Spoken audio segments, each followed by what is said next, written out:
Chapter 12 email, cyber शिष्टाचार, सुरक्षा एवं गोपनीयता।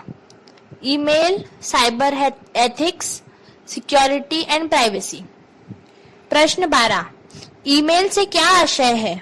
ईमेल भेजने तथा प्राप्त करने की प्रक्रिया का वर्णन कीजिए। What is email? Explain process of sending and receiving emails. Uttar, email web पर सर्वाधिक प्रयोग होने वाली एप्लीकेशन है।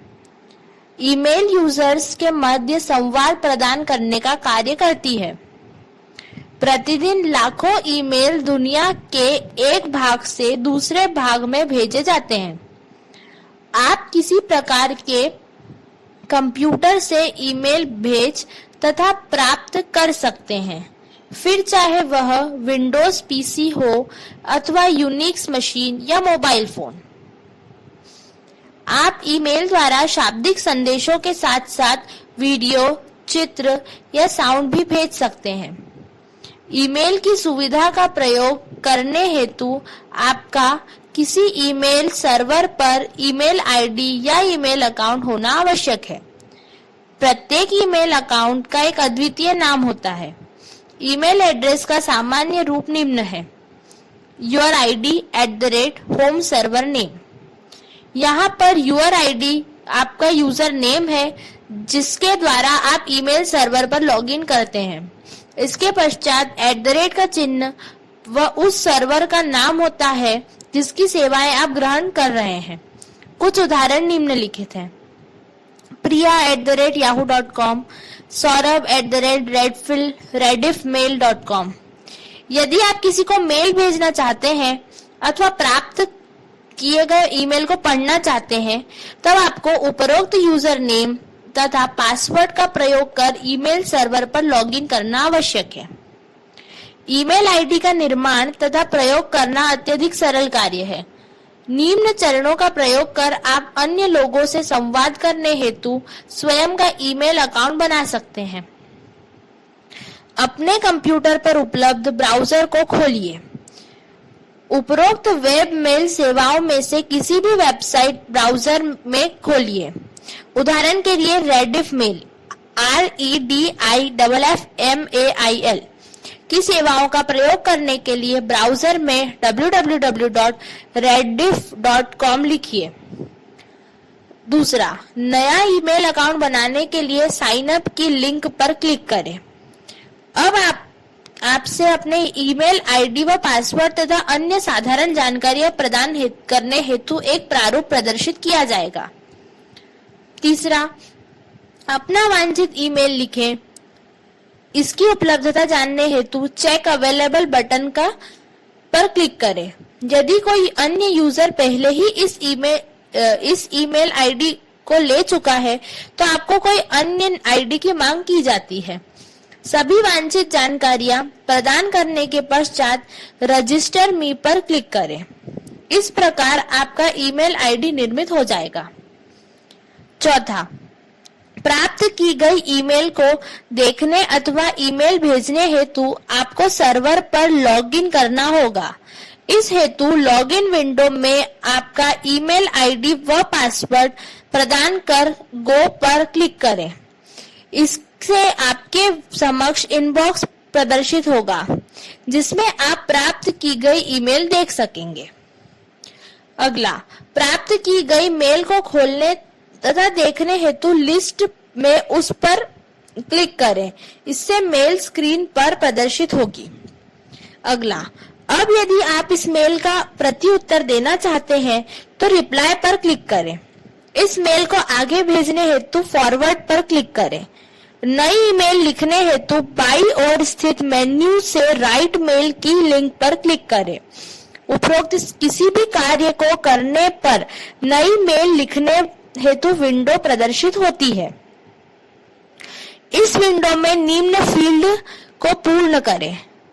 टू बॉक्स में मेल पाने वाले का ईमेल आईडी लिखें।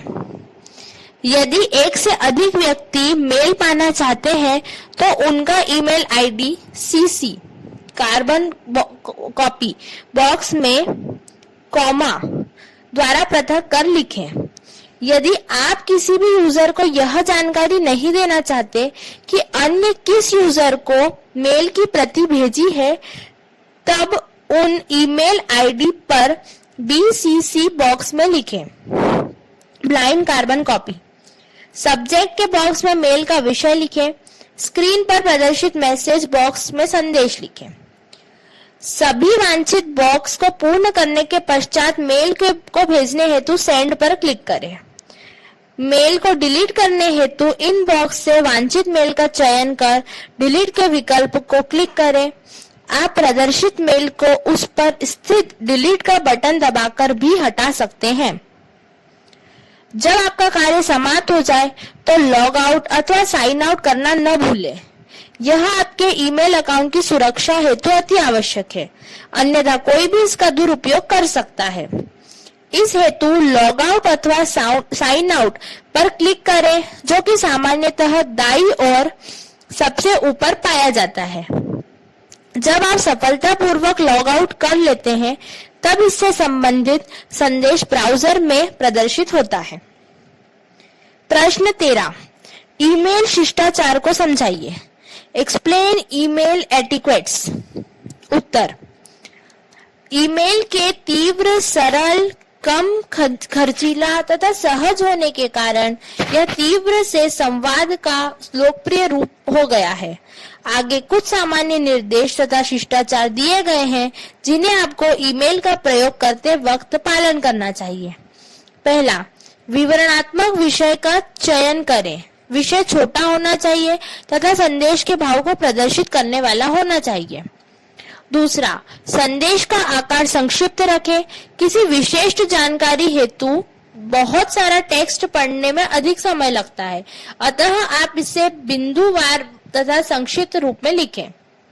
तीसरा, व्याकरण तथा शाब्दिक त्रुटियों का अवश्य ध्यान रखें। चौथा, संदेश को कैपिटल अक्षरों में न लिखें। इसे शाउटिंग कहा जाता है तथा इससे अशिष्टता माना जाता है। पांचवा, ईमेल में किया जाने वाला संवाद निजी नहीं रहता। कुछ संस्थाएं अपने कर्मचारियों की ईमेल पर दृष्टि रखती है।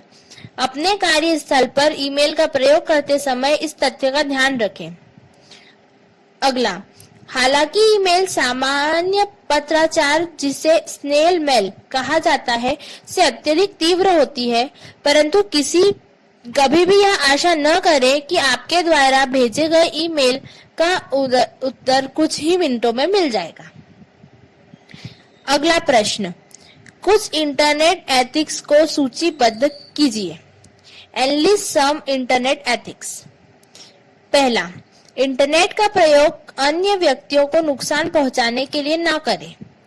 दूसरा, किसी यूजर को अन्य लोगों के इंटरनेट कार्य में दखल नहीं देनी चाहिए। तीसरा, यूजर को इंटरनेट का प्रयोग किसी इंफॉर्मेशन, पैसा या अन्य संसाधनों को चुराने हेतु नहीं करना चाहिए। चौथा, किसी प्रोप्राइटरी सॉफ्टवेयर को बिना अनुमति के कॉपी या प्रयोग नहीं करना चाहिए। अगला, यूजर को अन्य यूजर के इंटरनेट संसाधनों का प्रयोग बिना अनुमति या अधिकार के नहीं करना चाहिए। अगला, स्वयं को व्यक्तिगत दुर्व्यवहार से दूर रखें। अगला, किसी जंक या स्पैम सामग्री को किसी अन्य को न भेजें और न फॉरवर्ड करें। अगला, किसी भी ऑनलाइन या डाउनलोड किए जा सकने योग्य सॉफ्टवेयर को प्रयोग करने से पूर्व नियम व शर्तों को भली भांति जांच ले व समझ ले। अगला, ऐसी कॉपीराइट सामग्री को पोस्ट न करें जिसके अधिकार आपके पास न हो।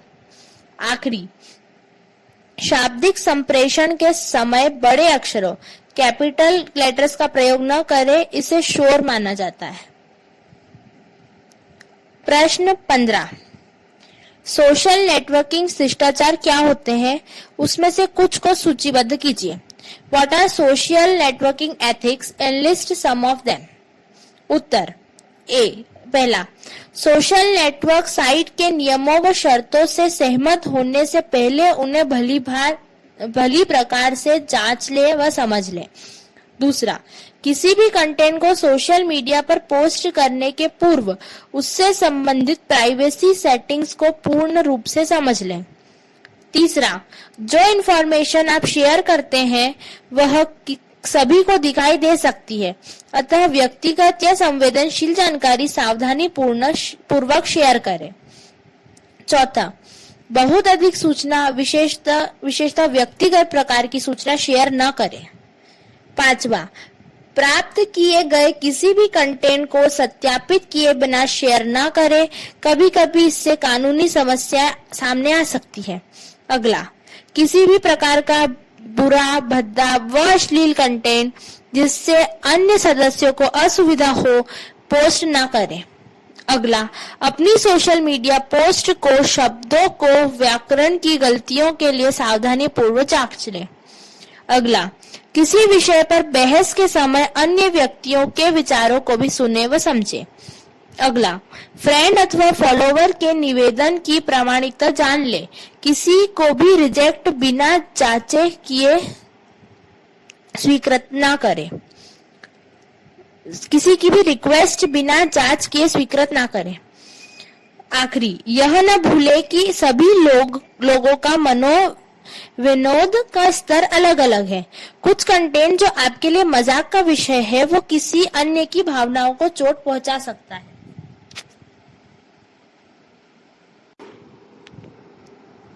प्रश्न 16, कंप्यूटर वायरस से क्या आशय है? इसके विभिन्न प्रकार क्या हैं?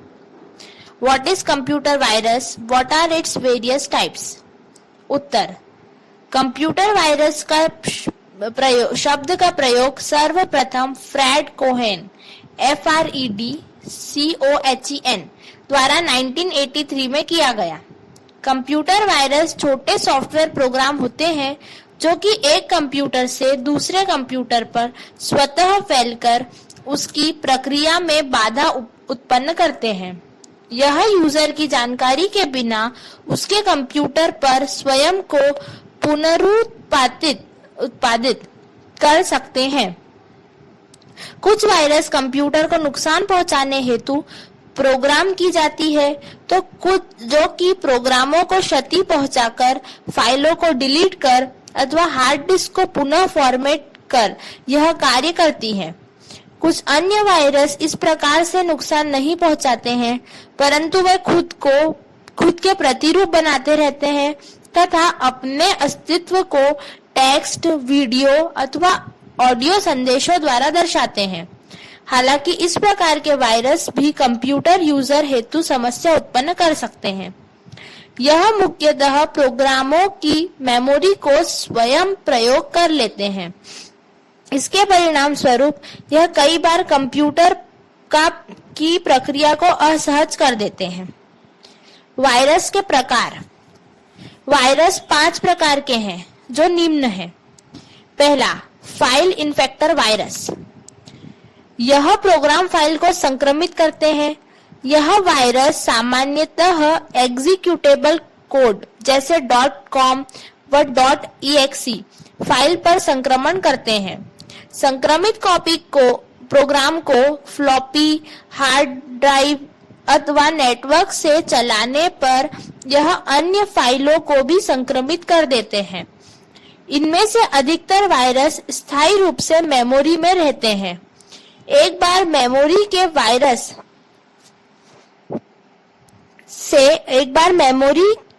वायरस से ग्रसित होने के बाद कोई भी असंक्रमित एग्जीक्यूटेबल फाइल का प्रयोग किए जाने पर वह भी संक्रमित हो जाती है। फाइल इन्फेक्टर वायरस के उदाहरण में जेरूसलेम JERUSALEM तथा कैस्केड प्रमुख है CASCADE। दूसरा, बूट सेक्टर वायरस। यह वायरस डिस्क के सिस्टम एरिया अर्थात फ्लॉपी डिस्क अथवा हार्ड डिस्क के बूट रिकॉर्ड को संक्रमित करती है। एक फ्लॉपी डिस्क अथवा हार्ड डिस्क के बूट रिकॉर्ड में एक छोटा सा प्रोग्राम होता है जो कि कंप्यूटर के प्रारंभ किए जाने पर एग्जीक्यूट होता है। बूट सेक्टर वायरस स्वयं को डिस्क के इस भाग से जोड़ लेते हैं तथा जब यूजर इस संक्रमित डिस्क के द्वारा कंप्यूटर को बूट करता है तब सक्रिय हो जाते हैं। बूट सेक्टर वायरस के उदाहरण फॉर्म, डिस्क किलर, मिशेलेंगेलो MICHELANGELO तथा स्टोन्ड हैं। तीसरे, मास्टर बूट रिकॉर्ड वायरस। यह वायरस मेमोरी में स्थायी रूप से रहते हैं तथा बूट सेक्टर वायरस के समान ही डिस्क को संक्रमित करते हैं। इन दोनों वायरसों के मध्य मुख्य अंतर इनके कोड द्वारा प्रयोग किए गए स्थान का होता है।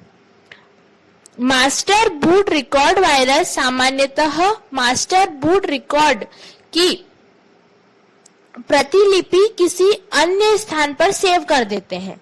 मास्टर बूट रिकॉर्ड वायरस के उदाहरण NYB, NTX, ANTIEXE तथा अनशेम्ड है।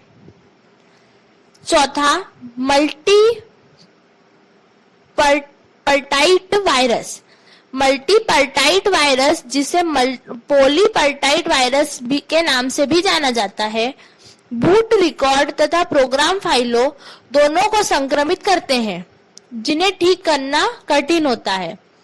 यदि बूट एरिया को ठीक किया जाए तो फाइलों में उपस्थित वायरस उसे पुनः संक्रमित कर देते हैं और इसी प्रकार संक्रमित फाइल को ठीक करने पर बूट एरिया के वायरस फाइलों को पुनः संक्रमित कर देते हैं। मल्टीपर्टाइट वायरस के उदाहरण 1/2, एम्पेरर, एंथ्रेक्स तथा टेक्विला TEQUILLA है। आखिरी, मैक्रो वायरस। यह वायरस डाटा फाइलों को संक्रमित करते हैं। यह सर्वाधिक पाए जाने वाले वायरस होते हैं। Macro virus Microsoft Word, Excel, PowerPoint, Access की फाइलों को संक्रमित करते हैं। इनकी नई प्रजातियां अन्य प्रोग्रामों को भी संक्रमित करने की क्षमता रखती हैं। यह सभी वायरस किसी अन्य प्रोग्राम को आंतरिक प्रोग्रामिंग भाषा का प्रयोग करते हैं। यह आंतरिक प्रोग्रामिंग भाषा यूजर को उस प्रोग्राम के अंदर कुछ कार्यों को ऑटोमेट करने की सुविधा देती है।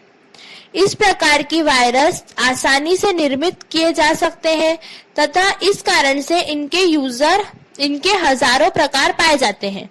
मैक्रो वायरस के उदाहरण है W97M.Melissa, WM.NiceDay तथा W97M.Groove है। प्रश्न 17, कंप्यूटर वायरस के इन्फेक्शंस के बारे में बताइए। What are symptoms of virus infections in computer?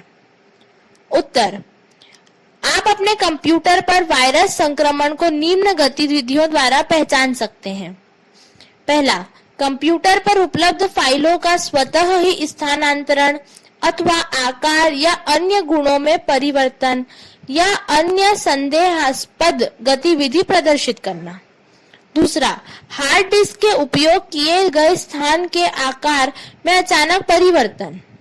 तीसरा, किसी फाइल का डाटा स्वतः ही परिवर्तित हो जाना। चौथा, किसी फाइल को डिलीट किए जाने पर उसका स्वतः पुनर्निर्मित होना। पांचवा, आपका कंप्यूटर का अस्थिर होना तथा स्वतः ही कार्य करना बंद करना या रीस्टार्ट होना। अगला, कंप्यूटर की गति तथा क्षमता में अचानक कमी होना। अगला, आपके एंटीवायरस सॉफ्टवेयर का सामान्य तरीके से कार्य न करना। अगला, कंप्यूटर की स्क्रीन पर अज्ञात एवं आश्चर्यजनक गतिविधियां होना। आप संक्रमित ईमेल को निम्न संकेतों द्वारा पहचान सकते हैं। पहला, आपको ईमेल वापसी अथवा असफलता के संदेश प्राप्त होते हैं जबकि आपने ऐसा कोई ईमेल भेजा ही नहीं था।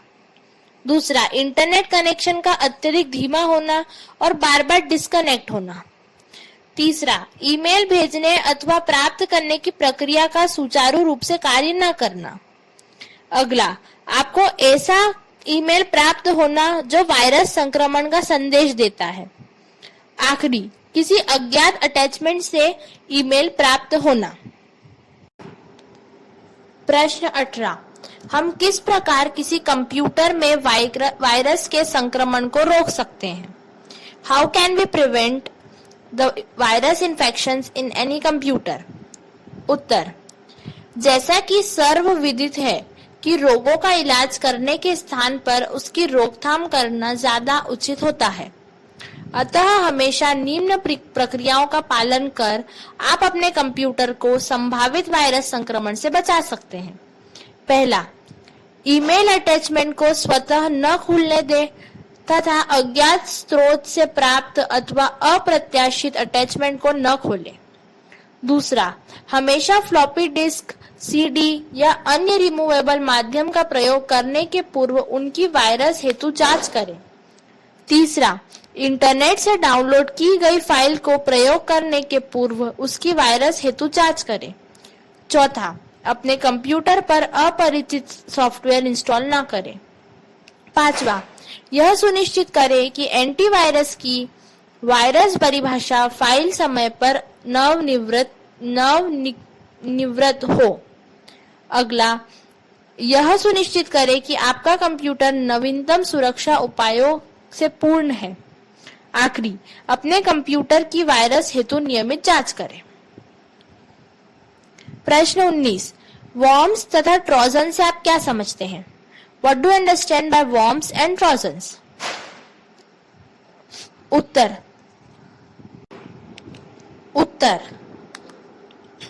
अन्य हानिकारक एजेंट्स।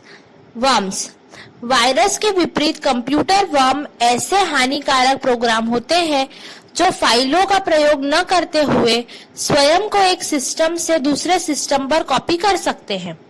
उदाहरण के लिए, मास मेलिंग ईमेल वर्म ऐसा वर्म होता है जो कि स्वयं की प्रतिलिपि ईमेल द्वारा भेज सकता है। एक नेटवर्क वर्म नेटवर्क द्वारा स्वयं की प्रतिलिपि बना सकता है। एक इंटरनेट वर्म इंटरनेट पर संक्रमित कंप्यूटर के द्वारा अपनी प्रतिलिपियां अन्य कंप्यूटरों को भेज सकता है। w32.mydoom.ax@mm वर्म एक उदाहरण है।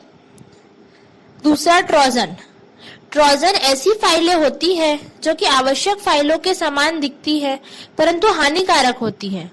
सामान्यतः ट्रोजन ऐसे दूरस्थ प्रोग्रामों से जुड़े होते हैं जो कि आपके कंप्यूटर पर कुछ अवैधानिक गतिविधि जैसे पासवर्ड की चोरी आदि करते हैं अथवा संक्रमित मशीन को उस पर होने वाले हमले का निषेध करने वाली सेवा को रोकता है। इसका एक उदाहरण लक्षित सिस्टम पर अत्यधिक मात्रा में डाटा अथवा निर्देश भेजने का कार्य है, जिसके कारण यह कंप्यूटर अपना सामान्य कार्य भी नहीं कर पाता। ट्रोजन का उदाहरण trojan.vundo है। trojan.vundo। प्रश्न 20, कंप्यूटर सुरक्षा से संबंधित विभिन्न जोखिम क्या है? What are various computer security issues? Uttar, data हानि। डाटा हानि से आशय ऐसी किसी भी प्रोसेस या घटना से है जिसके परिणाम स्वरूप डाटा करप्ट, डिलीट या यूजर अथवा एप्लीकेशन के लिए अपठनीय हो जाए। डाटा भेदन, डाटा ब्रीच। डाटा भेदन एक ऐसी घटना है जिसमें किसी व्यक्ति, एप्लीकेशन या सर्विस द्वारा डाटा का अनाधिकारिक या अवैधानिक अवलोकन, एक्सेस या प्राप्ति की जाती है। यह एक प्रकार का सुरक्षा भेदन है जिसे विशेष तौर पर डाटा की चोरी या अनाधिकारिक प्रकाशन हेतु किया जाता है। तीसरा, साइबर अपराध। इन्हें व्यक्तियों या समूहों द्वारा पैसा अथवा डाटा चुराने या अव्यवस्था फैलाने हेतु घटित किया जाता है। साइबर क्राइम कई रूप में होता है, जिसमें क्रेडिट या डेबिट कार्ड डाटा या बौद्धिक संपत्ति को चुराना, या वेबसाइट या सर्विस को परिचालन को बाधित करना सम्मिलित है। अगला, वायरस। ये एक सॉफ्टवेयर प्रोग्राम होता है जो स्वयं की प्रतिलिपि निर्मित कर सकता है और स्वयं को अन्य कंप्यूटर फाइल से जोड़कर एक कंप्यूटर से दूसरे कंप्यूटर में फैल सकता है। यह लक्षित सिस्टम में सूचना या फाइल्स को परिवर्तित या करप्ट कर सकता है। अगला, वर्म। वर्म स्वतः प्रतिलिपि निर्मित करने वाले होते हैं जिन्हें स्वयं को किसी अन्य प्रोग्राम से जोड़ने की आवश्यकता नहीं होती। वर्म लगातार ऑपरेटिंग सिस्टम व नेटवर्क की सुरक्षा की कमियों को खोजते हैं। कमजोरियों का दोहन कर वर्म नेटवर्क में क्षति करते हैं तथा अक्सर ऐसे प्रोग्राम इंस्टॉल कर देते हैं जो इन्फेक्टेड कंप्यूटर का नियंत्रण दूरस्थ यूजर को प्रदान कर देता है। अगला, ट्रोजन या ट्रोजन हॉर्स। ट्रोजन एक ऐसा सॉफ्टवेयर प्रोग्राम है जो दिखने में सही कार्य करता प्रतीत होता है परंतु वास्तविकता में कोई हानिकारक प्रोग्राम होता है। अक्सर इसका प्रयोग लक्षित कंप्यूटर या बैकडोर निर्मित करने के लिए किया जाता है जिससे सूचना चुराई जा सके या क्षति पहुंचाई जा सके। अगला, फिशिंग। किसी असली एंटिटी के छद्म आवरण का प्रयोग कर यूजर के बारे में सूचना जैसे पासवर्ड, बैंक डिटेल्स आदि प्रदान करना फिशिंग कहलाता है। इसके उदाहरण नकली ईमेल और वेबसाइट्स हैं। आखिरी, फार्मिंग। किसी वेबसाइट के ट्रैफिक को किसी नकली वेबसाइट की ओर निर्देशित किया जाता है जहां व्यक्तिगत जानकारी को प्राप्त कर दुरुपयोग किया जाता है। प्रश्न 21। किसी कंप्यूटर को सुरक्षित रखने हेतु किन प्रक्रियाओं का पालन करना आवश्यक है? What practices must be followed to secure the computer? उत्तर, पहला, गोपनीय जानकारी को पासवर्ड, फायरवॉल या अन्य सुरक्षा उपयोगों का प्रयोग कर सुरक्षित रखें। दूसरा, ऑपरेटिंग सिस्टम व नेटवर्क को हमेशा सुदृढ़ पासवर्ड के प्रयोग द्वारा सुरक्षित रखें। तीसरा, अविश्वसनीय लोगों के साथ कभी पासवर्ड शेयर ना करें। चौथा, हमेशा सुदृढ़ पासवर्ड का प्रयोग करें जिसमें अपर केस व लोअर केस अक्षर, नंबर्स तथा विशिष्ट शब्दों का समावेश हो। अगला, अच्छा एंटीवायरस सॉफ्टवेयर इंस्टॉल करें तथा उसे नियमित रूप से अपडेट करें। अगला, ऑपरेटिंग सिस्टम तथा एप्लीकेशन के सुरक्षा पैच उनके निर्माताओं द्वारा उपलब्ध कराते से ही इंस्टॉल करें। अगला, पायरेटेड सॉफ्टवेयर प्रयोग न करें क्योंकि इसमें वायरस, ट्रोजन या अन्य हानिकारक कंटेंट हो सकता है। अगला, अज्ञात स्रोतों से प्राप्त सॉफ्टवेयर जैसे गेम्स, म्यूजिक आदि डाउनलोड न करें। अगला, अज्ञात या अविश्वसनीय स्रोत से प्राप्त ईमेल एवं मैसेज को कभी नहीं खोलें। आखिरी, आवश्यकता डेटा फाइल्स का अप टू डेट बैकअप लें। प्रश्न 22। फायरवॉल से क्या आशय है? इसके विभिन्न प्रकार क्या है? What is a firewall? What are its various types?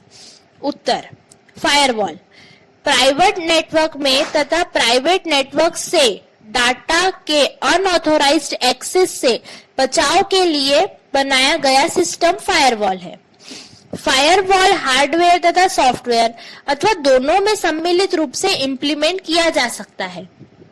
Firewall का उपयोग इंटरनेट द्वारा कनेक्टेड प्राइवेट नेटवर्क, जिन्हें इंट्रानेट भी कहा जाता है, को अनऑथोराइज्ड इंटरनेट यूजर द्वारा एक्सेस किए जाने से बचाने के लिए किया जाता है। इंटरनेट में आने वाले तथा बाहर जाने वाले सभी मैसेज फायरवॉल में से पास होते हैं, जो कि सभी मैसेजेस का परीक्षण कर उन सभी मैसेजेस को ब्लॉक कर देता है जो सुरक्षा की दृष्टि से सही नहीं पाए जाते। फायरवॉल की बहुत सी तकनीक हैं, कुछ निम्न है। पहला, पैकेट फिल्टर। यह नेटवर्क में आने वाले तथा बाहर जाने वाले सभी पैकेट्स को जांचता है तथा यूजर द्वारा बताए गए नियमों के आधार पर उसे एक्सेप्ट अथवा रिजेक्ट करता है।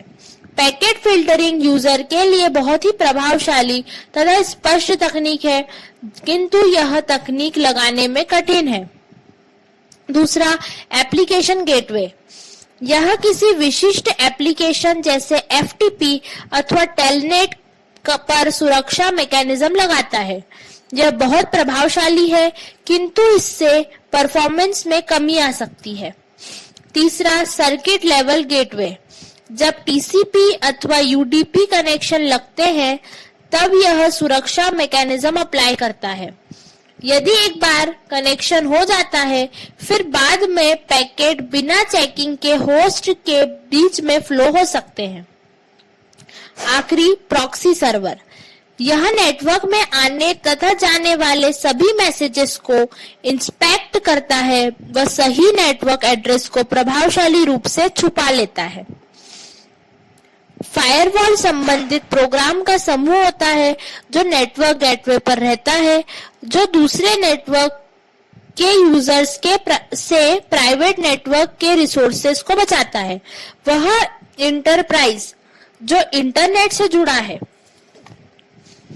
अपने वर्कर को इंटरनेट एक्सेस की अनुमति देता है। वह अपने प्राइवेट नेटवर्क रिसोर्स को बाहरी यूजर्स को एक्सेस करने व अपने यूजर द्वारा बाहरी रिसोर्स से कंट्रोल में एक्सेस करने के लिए फायरवॉल इंस्टॉल करता है। फायरवॉल राउटर प्रोग्राम की तरह ही कार्य करता है, जिसमें वह सभी नेटवर्क पैकेज का परीक्षण कर यह निर्णय लेता है कि उसे उसके डेस्टिनेशन पर भेजना है या नहीं। फायरवॉल प्रॉक्सी सर्वर के साथ भी काम कर वर्क स्टेशन यूजर के लिए नेटवर्क रिक्वेस्ट करता है। फायरवॉल हमेशा नेटवर्क के कंप्यूटर से अलग कंप्यूटर होता है, जो विशेष तौर पर फायरवॉल इंस्टॉल करने के लिए ही बनाया जाता है, ताकि कोई भी बाहर से आने वाला पैकेट प्राइवेट नेटवर्क रिसोर्स का डायरेक्ट एक्सेस ना कर सके। फायरवॉल बहुत सी स्क्रीनिंग मेथड का प्रयोग करता है, जिसमें एक सिंपल स्क्रीन मेथड के अंतर्गत पहले से एक्सेप्ट किए गए डोमेन नेम व इंटरनेट प्रोटोकॉल एड्रेस द्वारा की गई रिक्वेस्ट की स्क्रीनिंग करता है। मोबाइल यूजर्स के लिए फायरवॉल प्राइवेट नेटवर्क में रिमोट एक्सेस के लिए एक सुरक्षित लॉग ऑन प्रोसीजर तथा आइडेंटिफिकेशन सर्टिफिकेट की अनुमति देता है। बहुत सी कंपनियां फायरवॉल उत्पाद बनाती है, जिसमें फायरवॉल के लिए निम्नलिखित लक्षण जैसे लॉगिंग तथा रिपोर्टिंग, अवांछित अटैक पर ऑटोमेटिक अलार्म व इसे कंट्रोल के लिए ग्राफिकल यूजर इंटरफेस इत्यादि होते हैं। प्रैक्टिस में बहुत से फायरवॉल उपरोक्त में से 2 अथवा अधिक तकनीकों का प्रयोग करते हैं। फायरवॉल को सिक्योरिटी की दृष्टि से प्राइवेट इंफॉर्मेशन को बचाने के लिए फर्स्ट लाइन ऑफ डिफेंस माना जाता है व ज्यादा सुरक्षा के लिए डाटा को इनक्रिप्ट भी किया जा सकता है। प्रश्न 23, किसी ऑनलाइन लेन देन को सुरक्षित करने हेतु पालन किए जाने वाले विभिन्न चरण क्या है? What are the various steps to be followed to keep online transaction secure? उत्तर, सुरक्षित कनेक्शन का प्रयोग। एक secure connection encrypted SSL internet connection information को एनक्रिप्ट कर अनाधिकृत लोगों से सुरक्षित रखता है। कोई वेबसाइट जो https:// से शुरू होती है वह वेबसाइट सुरक्षित है, किंतु http:// से शुरू होने वाली वेबसाइट सुरक्षित नहीं होती। कई वेबसाइट्स एड्रेस बार में URL में ताले का चिन्ह प्रदर्शित करती है, जो कि साइट के सुरक्षित होने का प्रतीक है। यह चिन्ह अधिकतर ऑनलाइन स्टोर के भुगतान के पेज पर दिखाई देता है। दूसरा, हमेशा विश्वसनीय साइट से ट्रांजैक्शन करें। कोई भी ऑनलाइन व्यवसाय स्थापित कर सकता है, अतः यह आवश्यक है कि किसी भी साइट से कुछ ट्रांजैक्शन करने से पूर्व कंपनी या विक्रेता के बारे में खोजबीन कर ली जाए। यह सुनिश्चित करें कि ऑनलाइन व्यवसाय का स्थायी पता तथा फोन नंबर उपलब्ध है, जहां आप समस्या होने पर संपर्क कर सकें। आप गूगल जैसी साइट पर ऑनलाइन विक्रेता की समीक्षा भी देख सकते हैं। तीसरा, हमेशा विश्वसनीय साइट से भुगतान करें। हमेशा केवल किसी विश्वसनीय वेबसाइट से ही भुगतान करें। अपना पासवर्ड किसी अविश्वसनीय साइट को प्रदान न करें। यह सुनिश्चित करें कि आप किसी सुरक्षित गेटवे अथवा विश्वसनीय ऑनलाइन ट्रांजैक्शन साइट जैसे पेपाल, गूगल पे आदि के द्वारा ही भुगतान कर रहे हैं। अगला, अपने ट्रांजैक्शन का रिकॉर्ड रखें। हमेशा अपने अकाउंट स्टेटमेंट का रिकॉर्ड रखें, जिसमें ट्रांजैक्शन कब, कहां और कितना किया गया, क्रेडिट कार्ड कहां प्रयोग किया गया आदि जानकारी हो। अगर अकाउंट स्टेटमेंट में आपको कोई गलत ट्रांजैक्शन प्राप्त होता है तो तुरंत अपने बैंक को रिपोर्ट करें तथा अति शीघ्र शिकायत दर्ज करें। अगला, हाई सिक्योरिटी पासवर्ड अथवा वन टाइम पासवर्ड का प्रयोग। सारे बैंक आपको हाई सिक्योरिटी पासवर्ड अथवा वन टाइम पासवर्ड की सुविधा देते हैं, जिसमें जब आप ऑनलाइन ट्रांजैक्शन करते हैं उसी वक्त आपके मोबाइल पर एक पासवर्ड प्रदान किया जाता है। यह सुनिश्चित करें कि यह सुविधा आपके अकाउंट में सक्रिय है। आखिरी, हमेशा पर्सनल कंप्यूटर का प्रयोग करें। ऑनलाइन ट्रांजैक्शन हेतु पर्सनल कंप्यूटर का ही प्रयोग करें। किसी भी पब्लिक कंप्यूटर को कोई भी प्रयोग कर सकता है। अधिकतर public computer user name, password आदि जानकारी को सेव कर लेते हैं तथा उनके ब्राउजर में कुकीज हो सकती है, जो कि सुरक्षा के लिए खतरा है। यूनिट 5 के वस्तुनिष्ठ प्रश्न। पहला, निम्न में से कौन सा प्रोटोकॉल www का केंद्रीय प्रोटोकॉल है? Which of the following is core protocol for www? Options A, HTTP, B, FTP, C, DSI, D, NNTP। उत्तर है A, HTTP। सेकेंड, किसी वेब पेज को देखने हेतु प्रयोग किए जाने वाले सॉफ्टवेयर को कहा जाता है? Software used to view a web page is called. Options A, web server, B, web browser, C, POP client, D, operating system. Answer है B, वेब ब्राउजर। थर्ड, निम्न में से कौन सा ब्राउजर ग्राफिकल ब्राउजर नहीं है? Which of the following is not a graphical browser? Options A, Internet Explorer, B, Opera, C, Netscape Navigator, D, Linux, LYNX। Answer है D, LYNX। ISP से आशय है। ISP stands for options A, Internet Service Provider, B, Internet Source Publication, C, Internet Source Software Protocol, D, none of the above या उपरोक्त में से कोई नहीं। आंसर है B, Internet Source Publication। अगला, internet service provider. Option A, internet service provider. Next, IP address को text आधारित नाम के रूप में प्रदान करने वाले सिस्टम को कहा जाता है? System used to represent numeric IP addresses as text based names is called. Options A, URL, B, DNS, C, VSAT, D, portal. Answer है B, DNS. Next,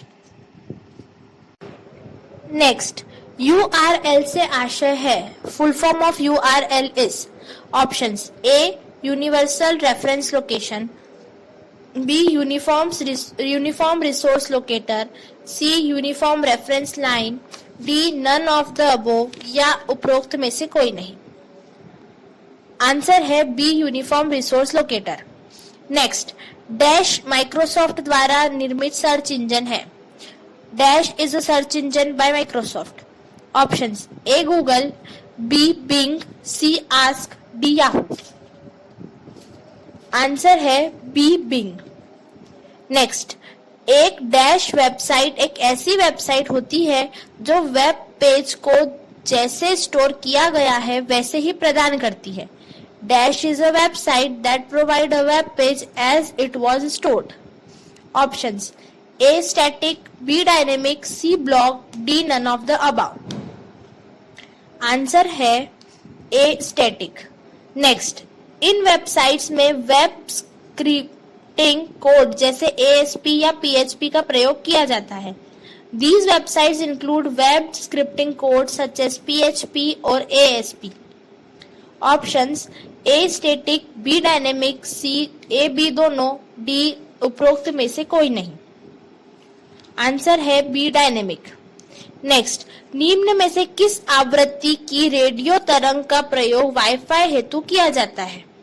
Which of the following radio wave frequencies is used for Wi-Fi? Options A 2.4 GHz, B 1.2 GHz, C 4.7 GHz, D 10 GHz. Answer है A 2.4 GHz. Next, web आधारित email सेवा का प्रयोग करने हेतु आपकी निम्न में से किसकी आवश्यकता होगी? To use services of web-based email, you need options A web browser, B web server, C word processing software, D multimedia software. Answer है A web browser. नेक्स्ट, निम्न में से कौन POP आधारित ईमेल क्लाइंट है? Which of the following is a POP based email client? Options A Outlook Express, B Internet Explorer, C Netscape Navigator, D Yahoo Messengers. Answer है A Outlook Express. Next, computer virus शब्द का प्रयोग सर्वप्रथम dash के द्वारा किया गया। Term computer virus was first time used by options A Blaise Pascal, B Bill Gates, C Fred Cohen, D Tim Berners-Lee. Answer है C फ्रेड कोहन। नेक्स्ट, निम्न में से कौन कंप्यूटर के लिए हानिकारक नहीं है? Which of the following is not a harmful agent for computers? Options A virus, B worm, C Trojan, D bacteria. Answer है D बैक्टीरिया। नेक्स्ट, कंप्यूटर को वायरस से सुरक्षित करने हेतु प्रयोग किए जाने वाले सॉफ्टवेयर को क्या कहा जाता है? Software used to protect computer from viruses is called as. Options A antivirus software, B antibacterial software, C protection software, D none of the above. Answer है A एंटीवायरस सॉफ्टवेयर। नेक्स्ट, यदि आपके पास एक word document है और आप उससे अपने teacher को ईमेल से भेजना चाहते हैं तो आप उसे भेजेंगे। If you have a word document and want to send your teacher through email, you will send that document. Options as forward, B reply, C attachment के द्वारा, D इनमें से कोई नहीं।